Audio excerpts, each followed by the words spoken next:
Good evening, everybody. We have 4:43. That's what time it is. I'm Nate Eaton, live in Boise. I wanted to give you an update that right now the jury is deliberating in the Lori Vallow Daybell case. Dinner has been brought in for the jurors, and they are currently discussing the charges that Lori Vallow faces. Now, this is kind of a different thing than we've seen all trial. Every day, court has been dismissed at 3:30. That was not the case today. Here we are, almost 5 o'clock. The jury decided to stay. They are deliberating. We could have a verdict any minute. We could have a verdict tomorrow or next week. When I joined you at lunchtime, the prosecution and the defense had just given their closing arguments. After lunch, the prosecution went back and did a rebuttal. They had a slide that said Lori's lies, and they had listed out all of these lies that Lori Vallow told, from the simple things, or I guess simple lies, you could say, that to very complex lies. On the chart, they talked about the lies that she asked Melanie Gibb to tell the police that JJ was with her, to go take photos of kids down at the movie theater, to lies about life insurance policies and that the kids were safe. All of that. It was a powerful rebuttal from Rob Wood, the Madison County prosecuting attorney. He again stressed that this is about money, sex, and power. And he told the jurors, you must convict her. You must convict Lori Vallow. We just got the audio in. Right now, we're in the process of downloading it. We will post it shortly on our YouTube channel. You can go listen to each side's closing arguments, and then we will await for the verdict. Larry and Kay Woodcock are up in the courtroom. Tammy Daybell's Aunt Vicky, they're up in the courtroom. People are kind of coming and going from the courtroom. I just spoke with Lori's attorneys. I spoke with the prosecution. There's not a sense of stress, but there is a sense of anxiousness, I guess you could say. But everybody seems pleased on all sides with how this trial went. Several of the police officers have been coming and going here, hopeful that there might be a verdict tonight. So we will see.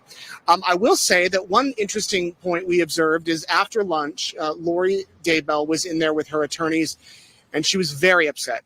She was wiping tears from her eyes. She was expressing her frustration. I believe that it had to do with the fact that her attorney, Jim Archibald, kind of threw Chad Daybell under the bus during his closing argument. He called Chad Daybell's books stupid. He said that the teachings were weird. Weirdos is the word he used. I believe he used the word all of this crap. He referred to the religious beliefs among that. And the prosecution made a point to say, anyone can believe what they want. And we're not blaming this on a religion, these crimes. We are saying it is the religion that then caused them to do these acts. And because of that, that's what the jury needs to consider. The jurors were reduced from 18 down to 12. And I can tell you there was one guy who I've watched the entire trial who was eliminated. He was told to go home. And he kind of had a sense of disappointment on his face, like frustration, like, I've been here all this time, and I don't even get to contribute to the deliberations. Another man I was told from a woman who was watching on the other side of the courtroom when they said that he was going home, the lady next to him reached over and grabbed his arm.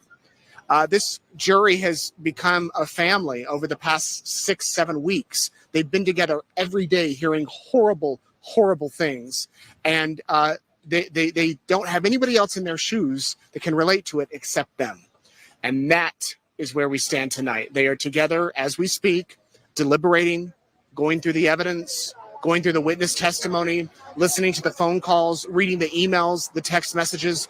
All of that is being discussed and will be considered. And they were encouraged to do all of that. So I'm going to go back up into the courtroom, and if we have a verdict, we will break in the second it happens. We will bring the verdict to you live as the court is allowing us to live stream it.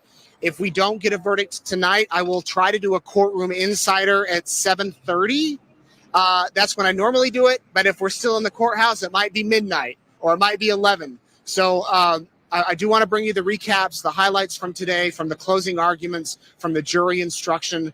And we await the verdict for Lori Vallow Daybell. I got to give a shout out to Kalama Hines, my colleague. He's been out here all day waiting in the sun to see what's going to happen.